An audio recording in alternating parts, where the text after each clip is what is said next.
Okay, everybody, here we are, 303 days in. Keep on meeting like this. I would prefer to have monthly discussions about Israeli restaurants and I don't know, not that I'm a big theater goer, but whatever it might be. But that's not where we are. We're probably in a worse place than we've been. Uh, it's hard to really describe the sense here at the moment. Everybody has one thing on their mind, especially here in Tel Aviv. Um, I look out my window and exactly 2 blocks from Air Force headquarters. I see the antennas of the Air Force headquarters behind me. I would probably put it up as my background, but I feel like certain people wouldn't have liked that, so I left it this generic Tel Aviv picture. Um, so there is this, of course, sense of unknowing. There's also this sense, absolute sense of a government that doesn't exist. No one has spoken to the people other than Netanyahu saying, "I wouldn't give in. Only I will fight everybody." No sense of, you know, what to do, how to react. Don't worry. And you can make any range of different things. None of them have been done. The army spokesman is going to speak in 25 minutes, but he was quick to say that he was not getting on the air to tell anyone there's any changes. He's possibly going to speak to just sort of, this is what you should do if and when such a time occurs. We're assuming there will be a warning, maybe not as much as last time. Um, the at least from the Iranian side, the Hezbollah in Lebanon can attack much quicker. The Iranian missiles are liquid fuel missiles, which means they have to be fueled before they can be fired.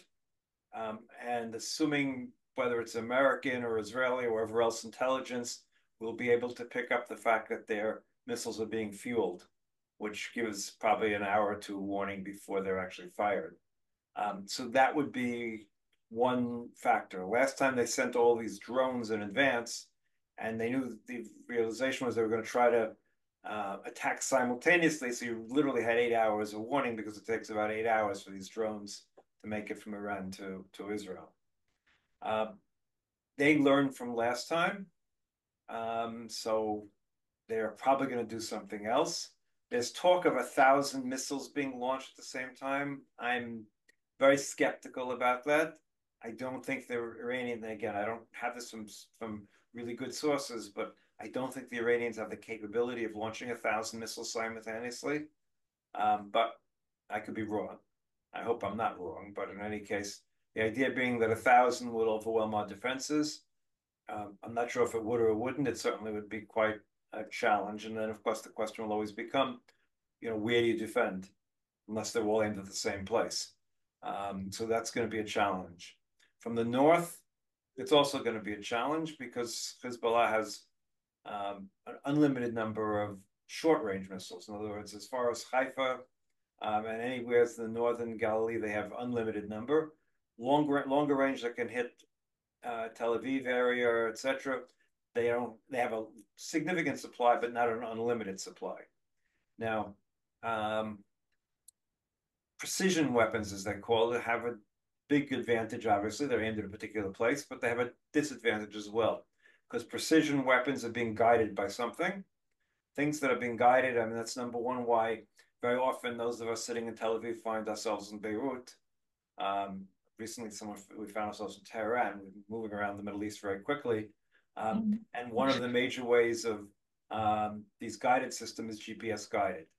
So whatever technology that exists in order to change the GPS locations of everybody, that will also make it more difficult for the missiles that are GPS guided. Um, I'm not sure to what extent. In other words, I don't think if the GPS locations are suddenly Tehran, the missile is going to turn around and head to Tehran. But I assume that the GPS guidance is for the terminal stage of the rocket, not so much the initial stage. So a rocket is pointed in a general direction, and then the GPS is located to hit the exact location as opposed to the general location. So I would think that that's the most, so, instead of hitting the the Air Force headquarters 2 blocks away. They could hit my house instead. So we'll see what happens when it comes to that. Um, but I can say that. Well, let me put it this way: I don't think I have any discussions with anybody that's not very much on everybody's mind. Whether it's people on the street who friends who I meet, whether it's going to the coffee shop, it's all we really talk about at this point is when, if, what's going to be, et cetera, et cetera. I don't now. I don't think anyone else, maybe with the exception of the people in Kiev and a few places in Ukraine, um, have lived under this sort of level of tension. Again, this is much different than what was coming from the Gaza Strip, because basically, Kippur Bazel we knew was 95, 98% effective from there. Of course, if we lived in Kiryat Shmona or any of those places, we'd be under worse situations on a daily basis because those places are being hit daily. But of course, the people aren't living there to the large extent. Some people have gone back, obviously. So it's a waiting game, really, more than anything else. Uh, was this a smart move? That's an interesting question. Obviously, the killing of the Hezbollah general was a reasonable response to what happened in Majal Shams. Um, Again, it was limited. It was limited basically to one person. It wasn't a wide scale attack.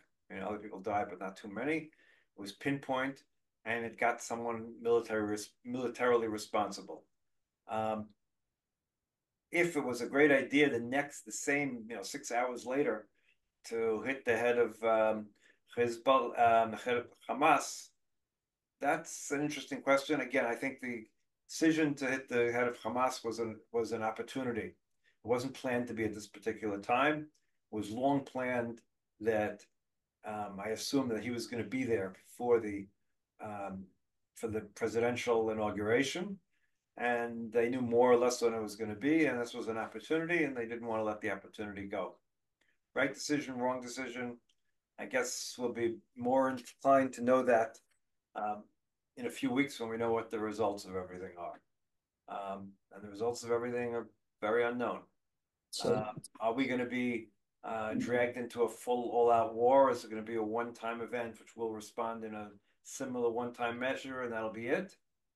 Very hard to know. It's all, once things start, you never know how they're going to go out of the way. I was even Majal Shams, excuse me, um, was not planned. In other words, that was clearly, I do not believe Hezbollah was aiming to kill Druze kids in a soccer field. But it was a known risk of firing rockets into a country that at one point your rockets are not going to hit where you want them. They're going to hit civilians, whether it's kids playing in a soccer field or children in a school or whatever it might be. That's a known risk, and they took that risk because they wanted to do what they did, and therefore they suffered the consequences. But we knew all the way through that this was a game of Russian roulette, that something like that was going to happen at some point. And it did. But the fact that these events took place so close to each other, that the Iranians will now are working together with Hezbollah and probably the Houthim, some sort of joint attack. It will be a challenge, um, something we don't want. And whatever our response is going to be, it's still not going to be enough, to be quite honest with you. There are people in this country at this point who are imagining a 6 day war scenario. It's going to be a 6 day war scenario. We're not going to wipe out all our enemies in a matter of 3 hours. It's not the same. It's not planes on the ground.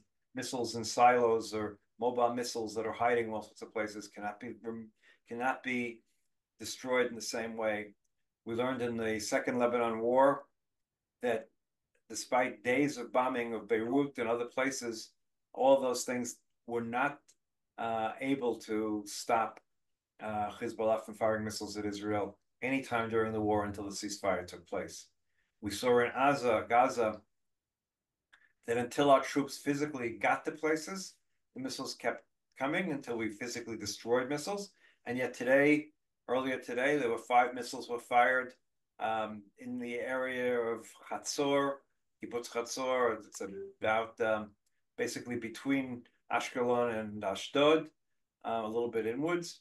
And four intercepted, one fell in a field. But Hamas, despite everything we've done, still has a number of rockets left, and they're still firing them from time to time.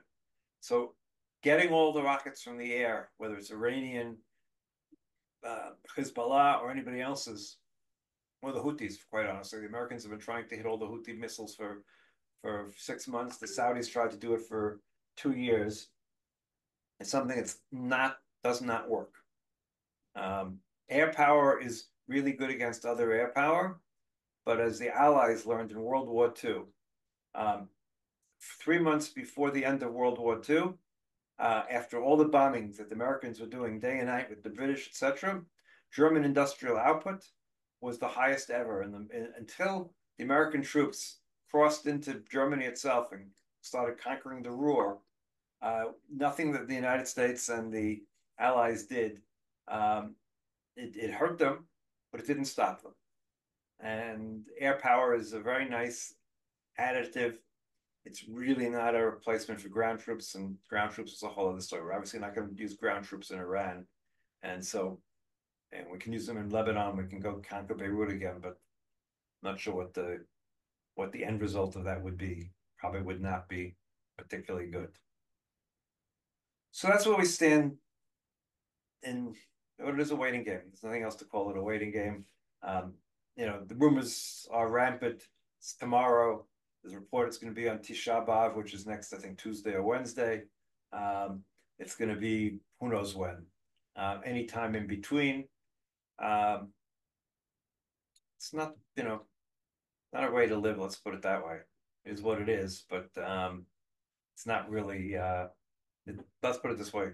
I find myself getting less work done on a daily basis, finding excuses to play a game on my phone or whatever it is, not to concentrate on projects I want to get done,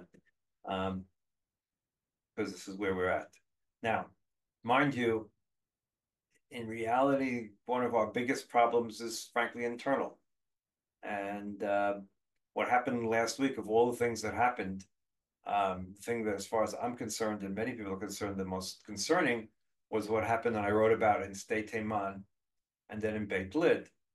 In State Teman, you had a situation where a group of Israeli soldiers were accused of torturing, let's put it that way, a Gazan prisoner beyond what's acceptable.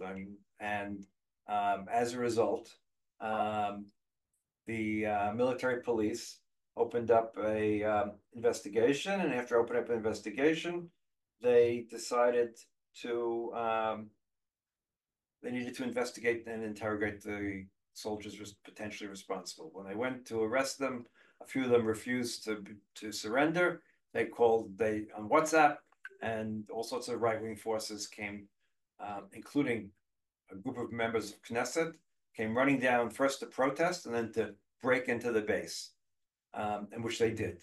That was followed 5 hours later when the soldiers were moved to the base of the military police near Netanya, while additional ones broke into that base. The police didn't show up at all, or hardly at all. That's because the police are under the control of Ben Gvir, who probably agrees with everything they did. It was his members of Knesset, among others, who broke into the base. And that's beyond the rule of law. Now, there's multiple levels to the problem.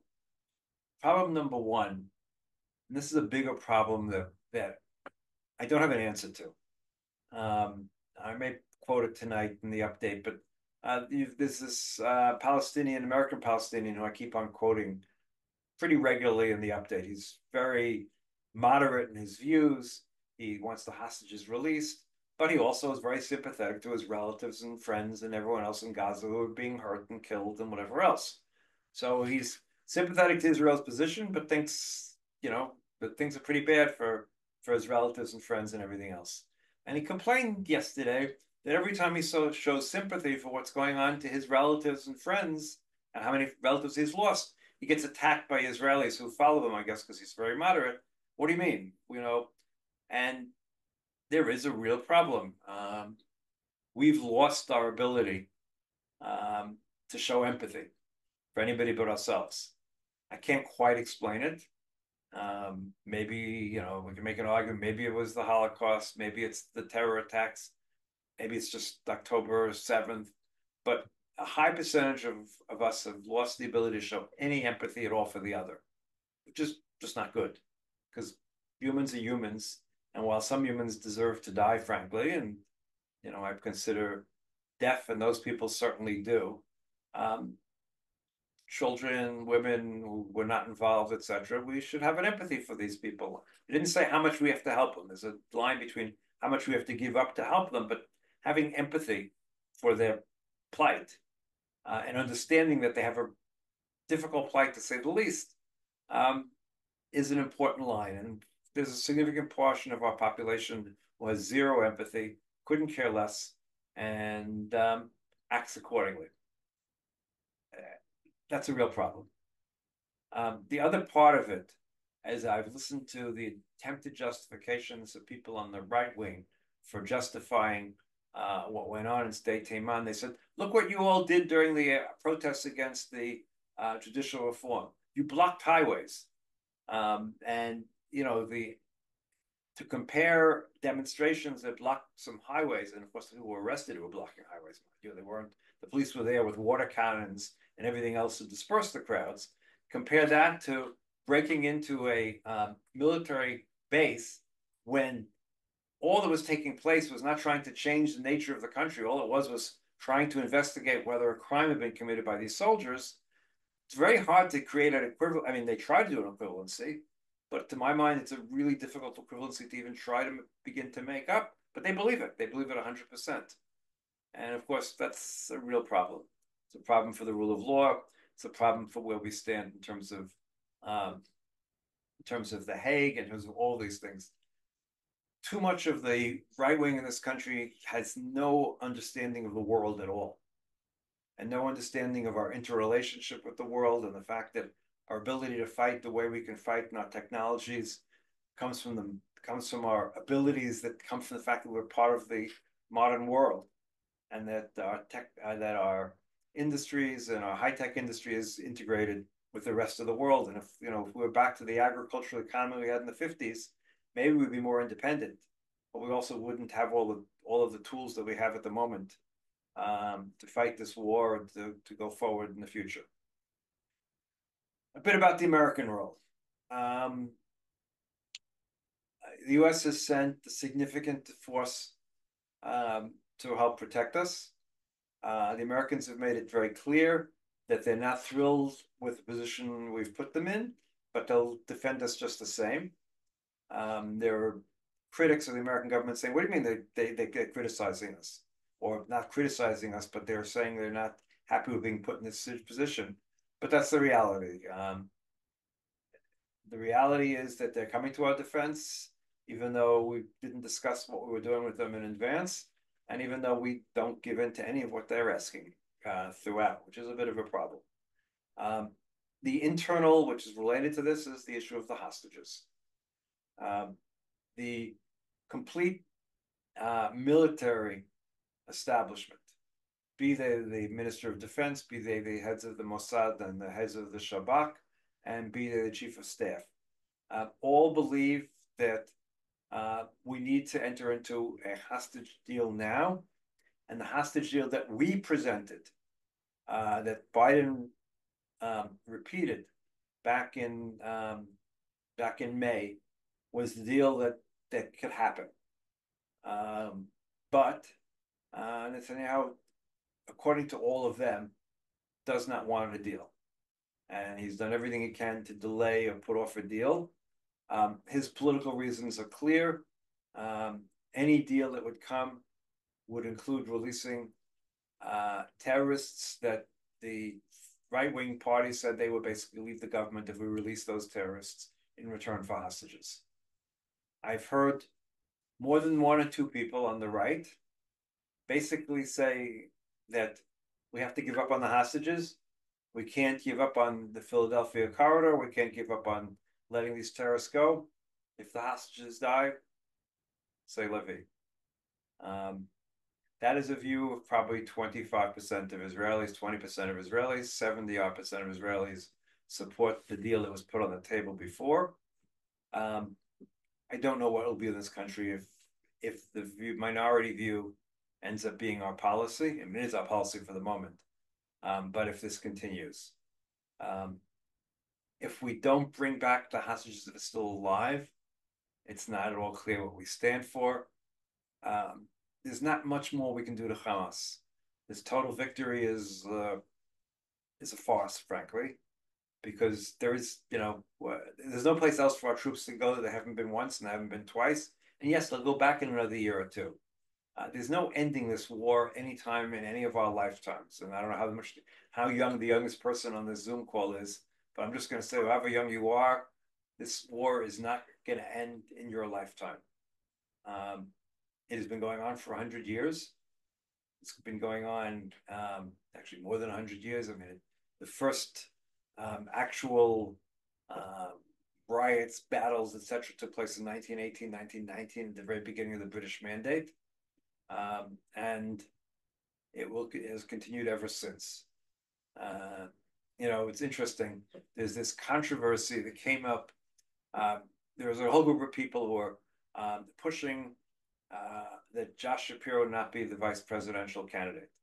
They're people from the far left, they're Palestinians, they're all sorts, and they're bringing up one of the things they brought up over the last couple of days was an article that he wrote when he was a college student, the college newspaper, saying that the two-state solution will never work because the Palestinians basically are not willing to give up on their warlike intentions. Okay, I mean, he was a college student, and guess what? He was a college student, what, 25 years ago? Was he right? So far, unfortunately, he has been right. There has been no peace. Yes, Israel's had its mistakes and the things it hasn't done, but ultimately, there's been no peace here since the beginning because there's not been a willingness amongst the Palestinians to accept um, our existence in this state, however you want to define the borders of this state, as a Jewish state. No point along the way, regardless of what opportunities were given, be they by Ehud Barak or Ehud Olmert, there was no willingness to say, end of conflict, we accept this is where we stand at the moment. And so it's continued. So Josh Shapiro, the college student, 25 years ago, unfortunately, was correct. Um, I don't know, that makes him, a reasonably smart college student as opposed to someone who shouldn't be vice president, but that's not my decision, obviously. Um, so that's really where we stand at this point. Um, obviously, everything's going to change at any given moment. Um, the cards will be reshuffled. How we're going to respond is unclear. We clearly will respond more vigorously than we did last time if the Iranians, have a significant attack. Um, will we respond based on the results or based on their attempt? That's another question altogether. In other words, there's two theories. You respond, they wanted to kill all of you, exaggerating obviously, but they sent, 400 or 500 missiles. In fact, you intercepted 485 of them or 489 of them. Look at all the damage they could have done. We need to respond based on their attack. Or the end result could be, okay, they sent all these missiles and you downed almost all of them and three of them fell in an empty park, and one of them destroyed a building, but everyone was in the bomb shelter, no one was killed. And I hope that's the end result. But that's the question. How strongly do you respond? What sort of regional war do we want to get into or not get into? Obviously, I would say not get into, but I'm not making decisions, unfortunately. Actually, I'm glad I'm not making decisions at the moment, but that's besides the point. But I don't trust the people who are making decisions either. So that makes it very problematic, and it makes it very problematic that very few people in this country trust the people making decisions. And that's really one of the biggest problems is that the trust level amongst the population in this country, um, you know, maybe 20%, 25% maximum, even that's stretching it, trust the current government. And to be honest, the current government hasn't done anything to increase that trust. I mean, I can't imagine under these circumstances, you wouldn't have the president of the United States coming out almost every night. Certainly, if it was FDR or anyone who's a good communicator, would be out every single night telling the people to, don't worry, we have it under control, et cetera, to lower the level of concern, et cetera. Instead, we have someone who's a great communicator, at least in terms of Congress, he's a wonderful communicator, but he's not used those communication skills to address the Israeli people on a regular basis, and there's no one else who can do it or is doing it. So, what can I say? We're in for probably difficult times. Not that it hasn't been difficult enough. 303 days of war, way too many days.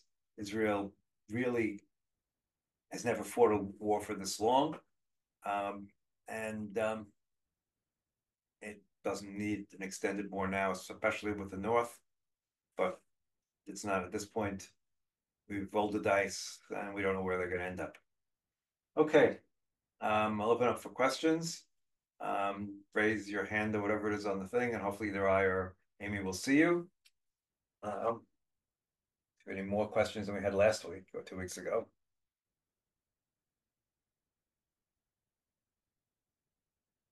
Claude's raising his hand. Okay, Claude.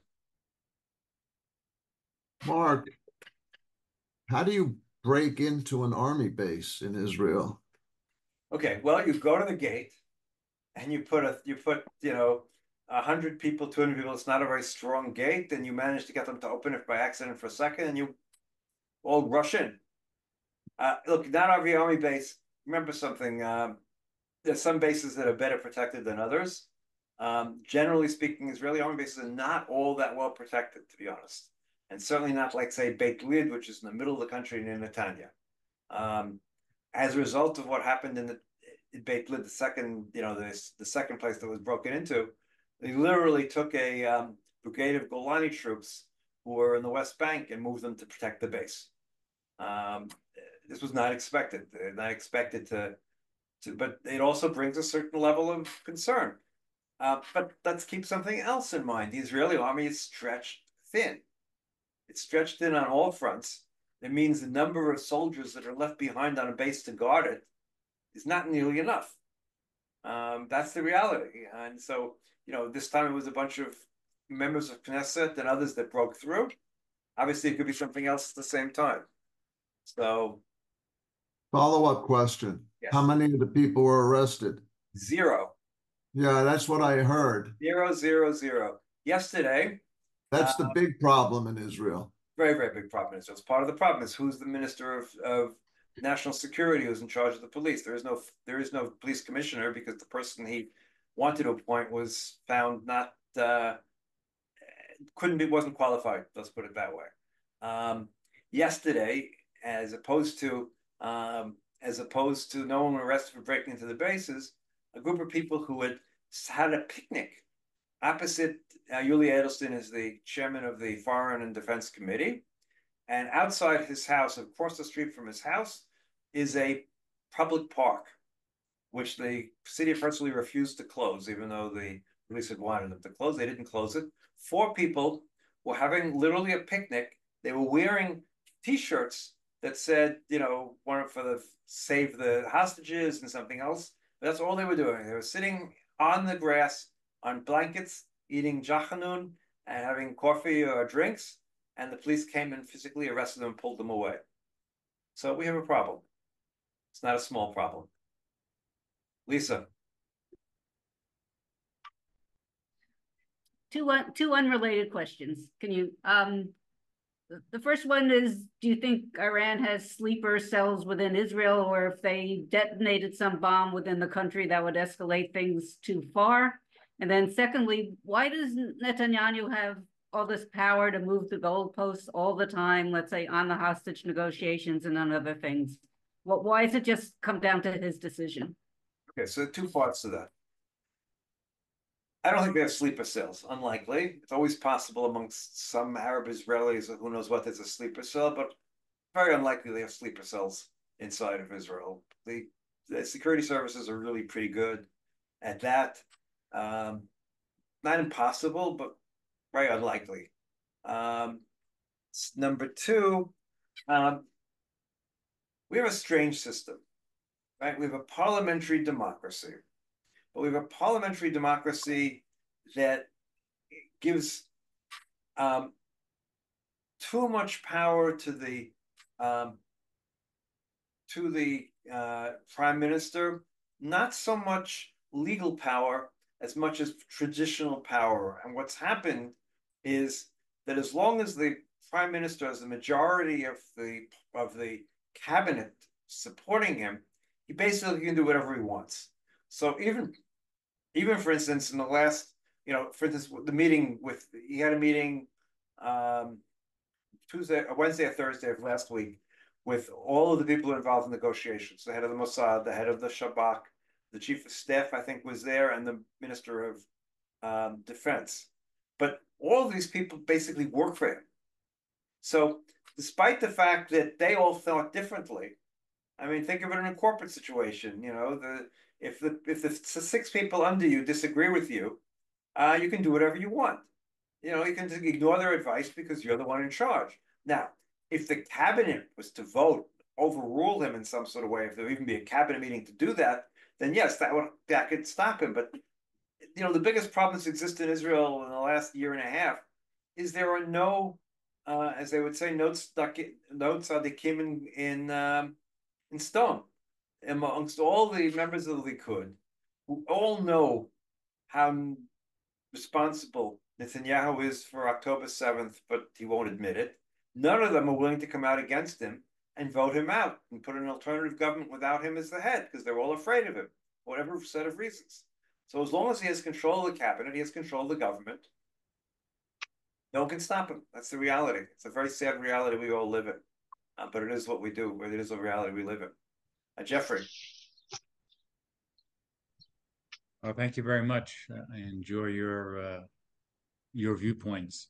My question is about the white paper. I just kind of realized that was a number of years ago between Perez and the King of Jordan, and how how come this failed, and just whatever you could say about it. Thanks. Look, inherently, and that goes back to what I said before, for this conflict to end requires one thing, in my opinion, and I'll leave aside the crazies on our side for the moment, because at least until recently, the crazies on our side could be controlled. Now I'm not so sure, but we'll leave that part aside for the moment. At no point in this conflict, going back to the early parts of the conflict, has there ever been a decision amongst the Palestinian leadership to accept the existence of a state of Israel within whatever borders it might be as a Jewish state. Period. End of sentence. Everything else is negotiable.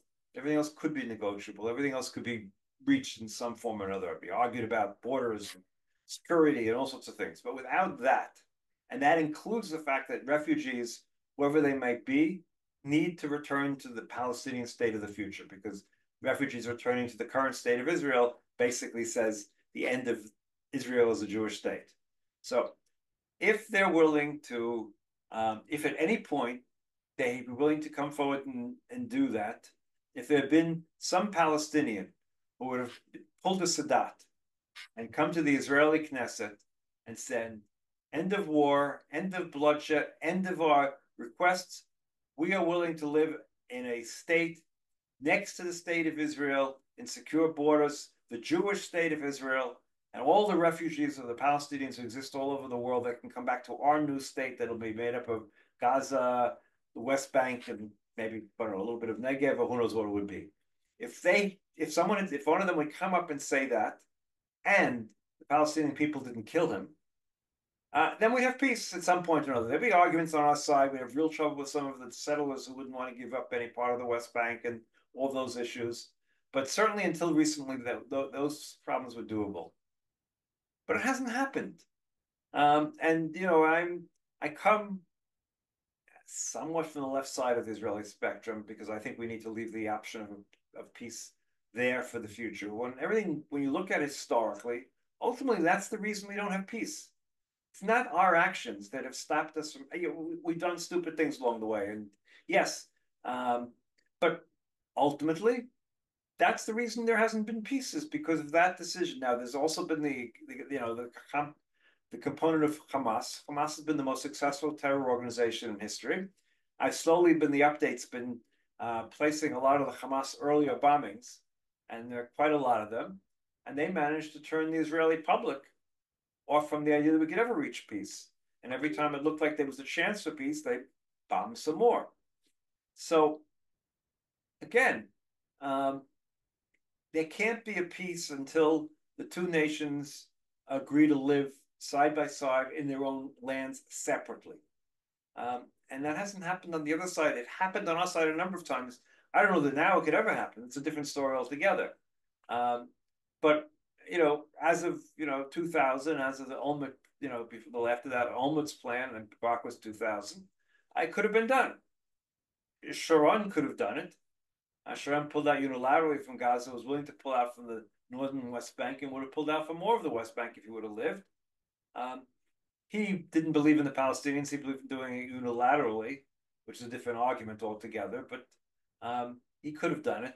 But now, I don't know. Israelis certainly are probably more right than they were prior to October 7th for good reason, the same way they turned further right after the Second Intifada.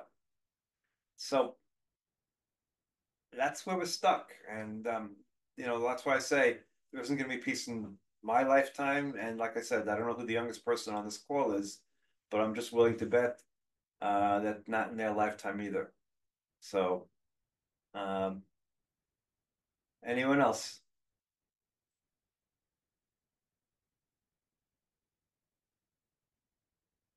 Give it another minute here. Claude again, go ahead.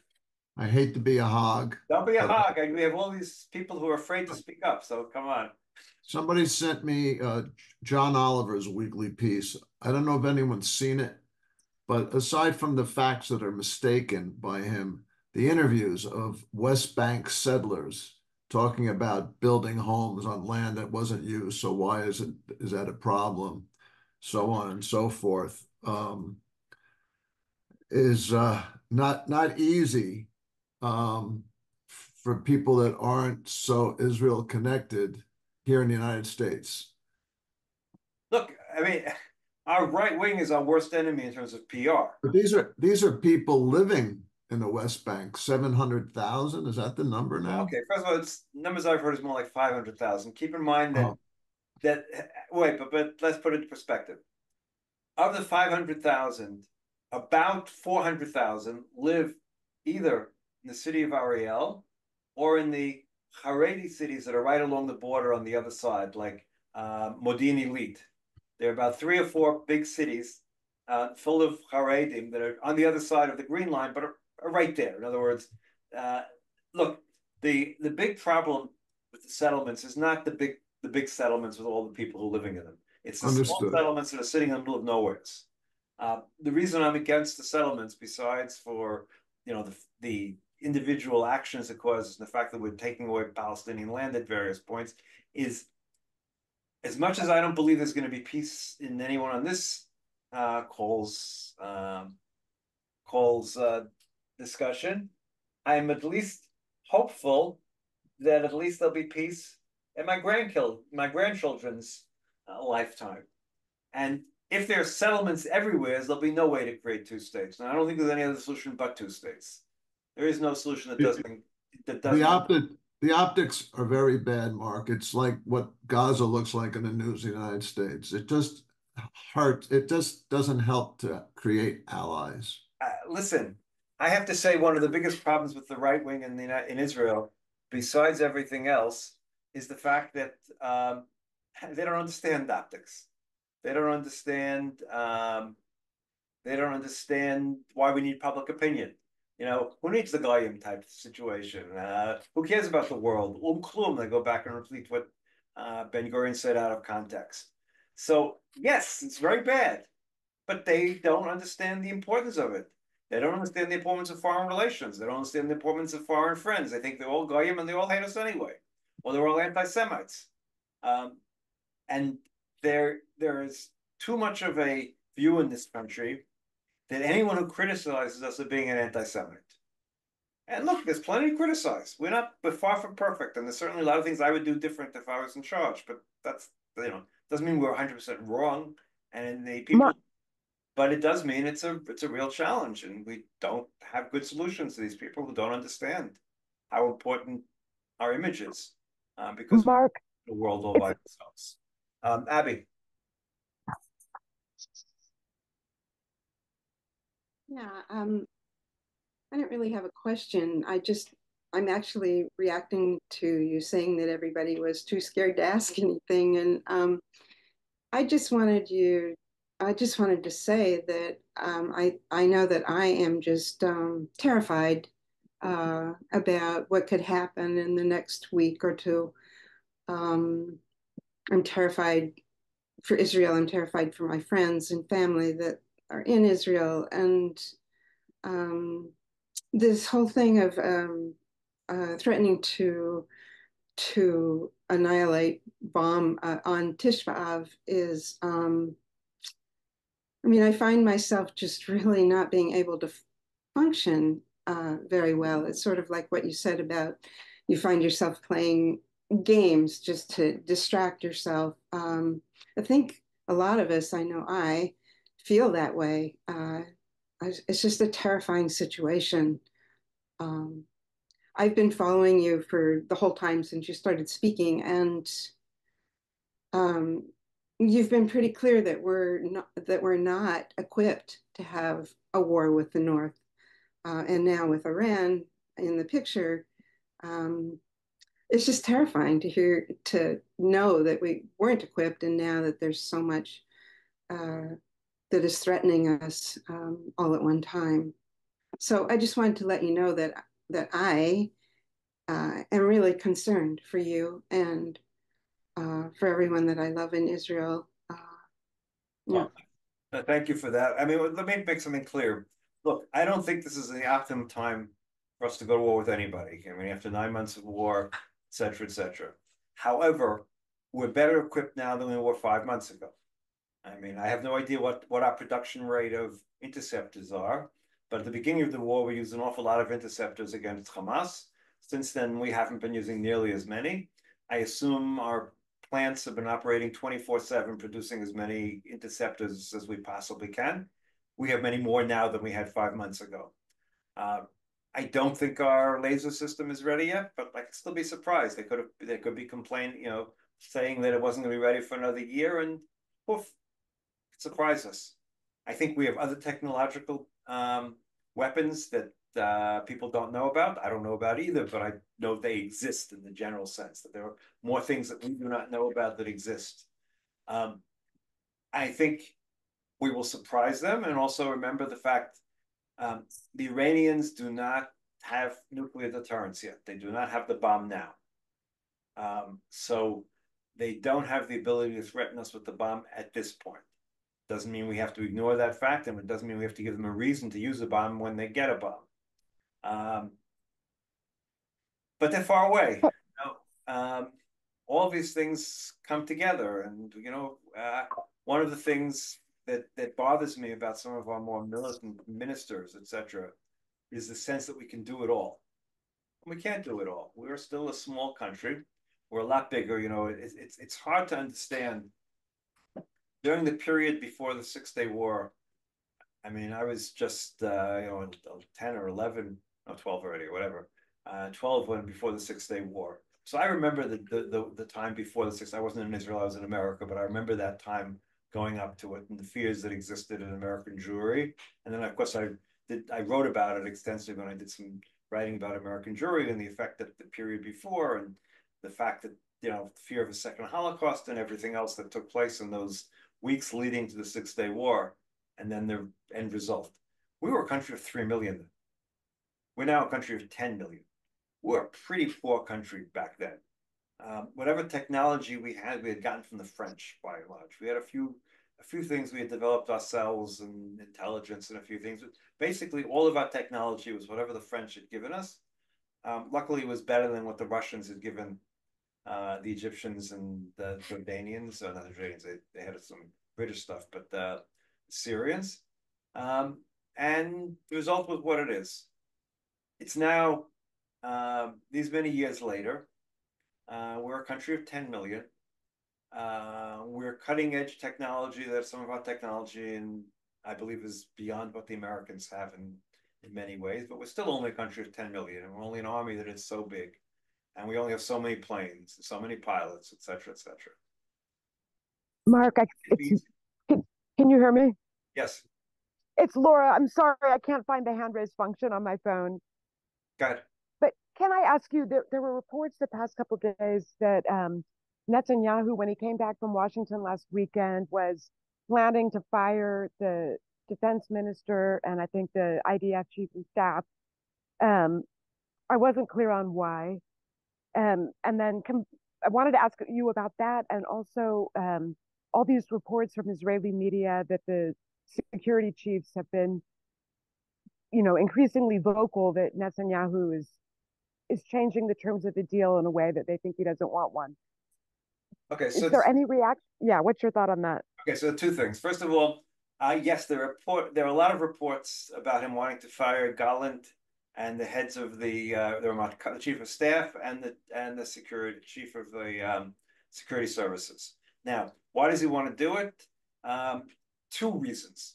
First of all, he's been trying all along to say they're the ones responsible, not him.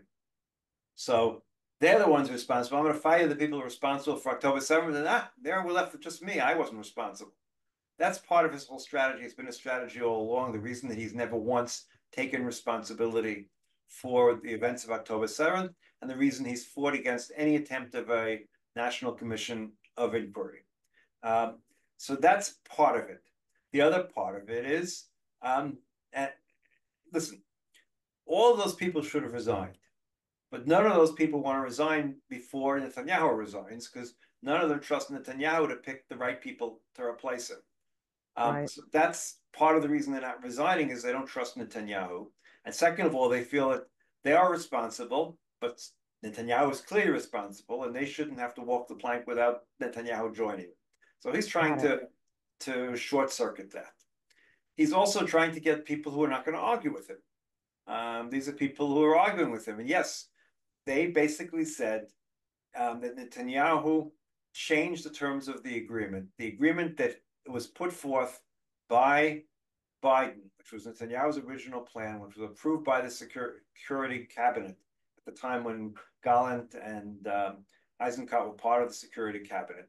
Basically, did not have discussed the Philadelphia corridor at all. It wasn't part of the discussion, even though Israel had just captured that area right previously. And it talked about the fact that Israel gave up the right to check people going from the north to the south, would move off of the Netzarim. It had a general statement that armed fighters shouldn't come to the north. But of course, that whole point, I have no doubt that there's a tunnel going between the north and the south still we haven't found. So it's all a little secondary. And then Netanyahu also added, he wants to know in advance how many hostages are still alive that are going to come back in the first grouping.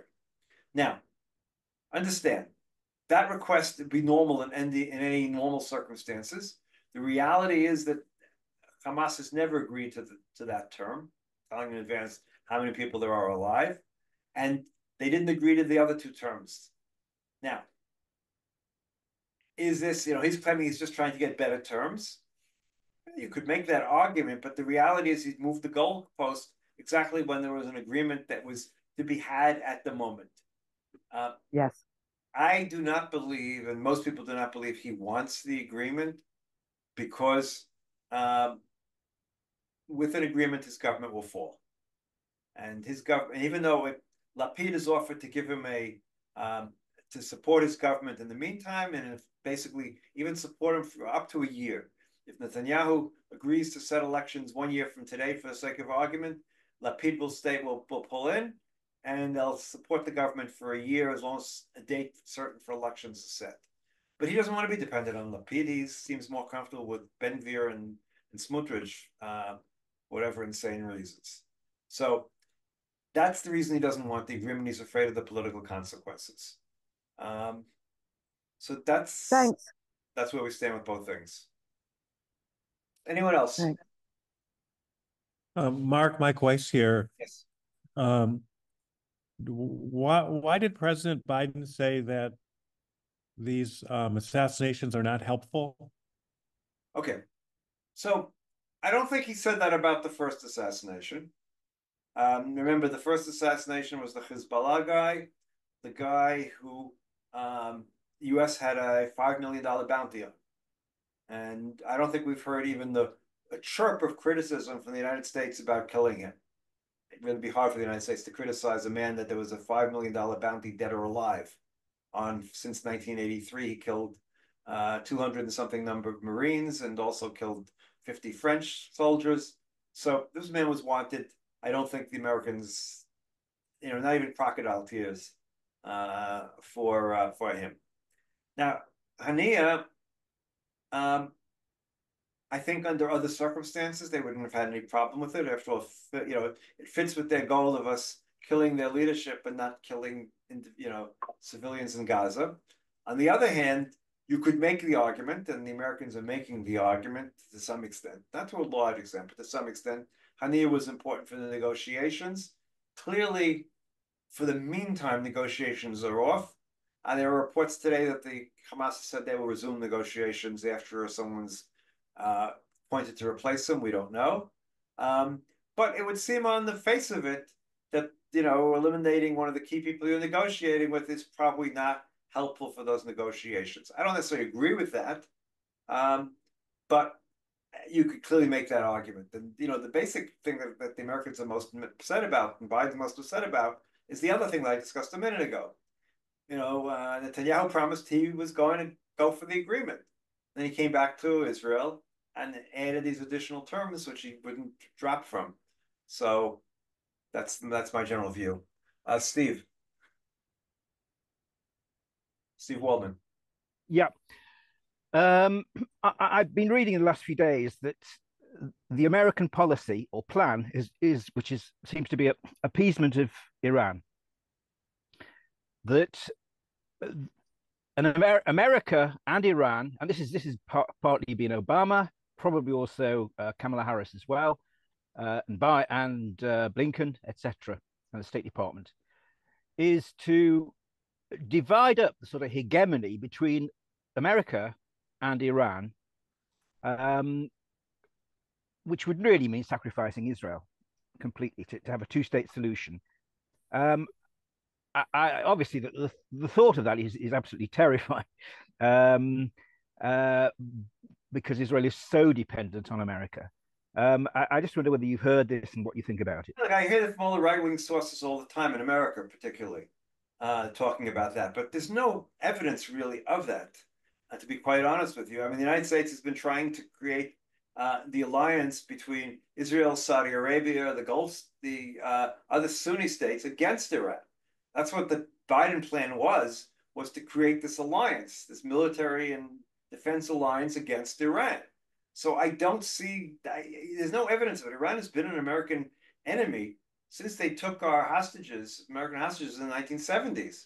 So there's no evidence. Now look, Obama went for the nuclear treaty with Iran. Why did he go for the nuclear treaty with Iran?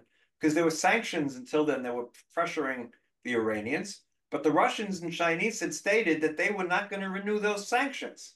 So if the Russians and the Chinese were not going to renew the sanctions, then the sanctions were ultimately going to fail, because sanctions, by half the world doesn't really work. They were relatively effective when both the Russians and Chinese were participating in the sanctions.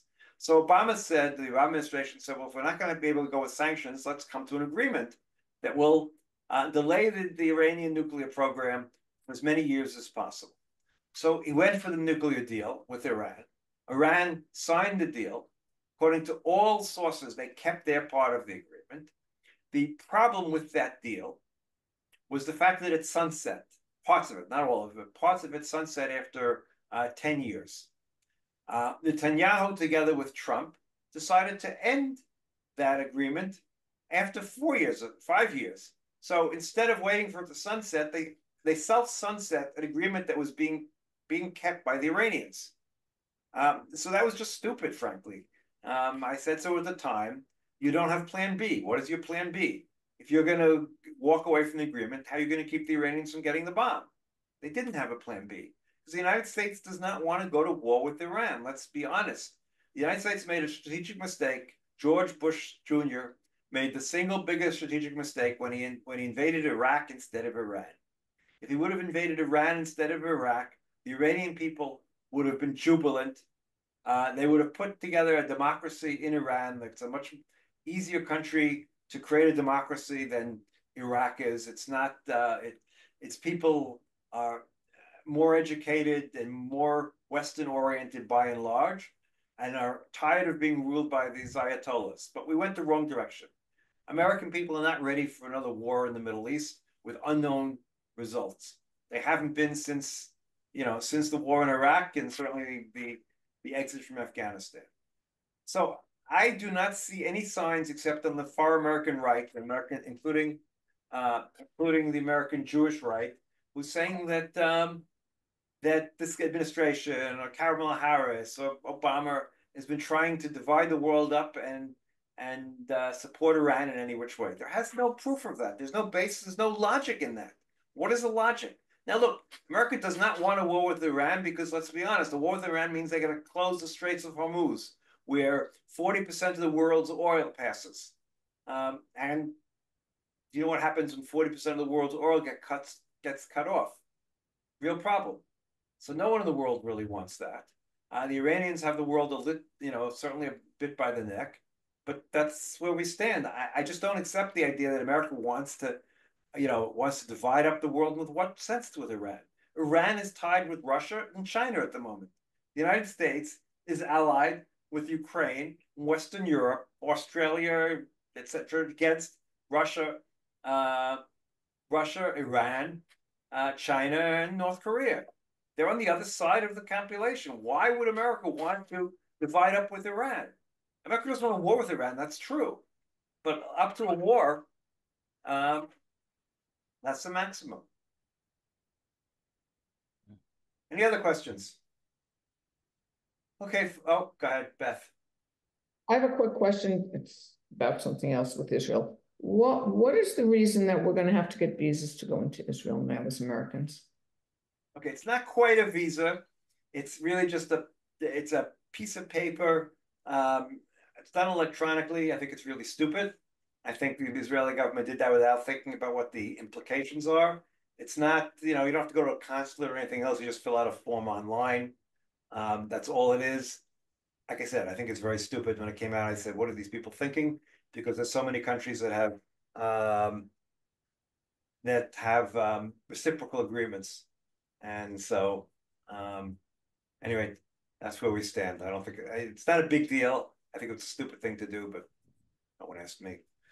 Okay, everybody, we'll get together again 2 weeks. Hopefully everything will be fine. I'll have electricity and all the other things we're all concerned about here right now. So keep reading. Anyone else who I sent out, I'm going to be in the States, at least planning to, from September 9th up and be, a week before or afterwards. So if any community wants me to come and speak, I'll be happy to. And have a great 2 weeks, everybody, as best as one can. Those of you in Israel, stay safe.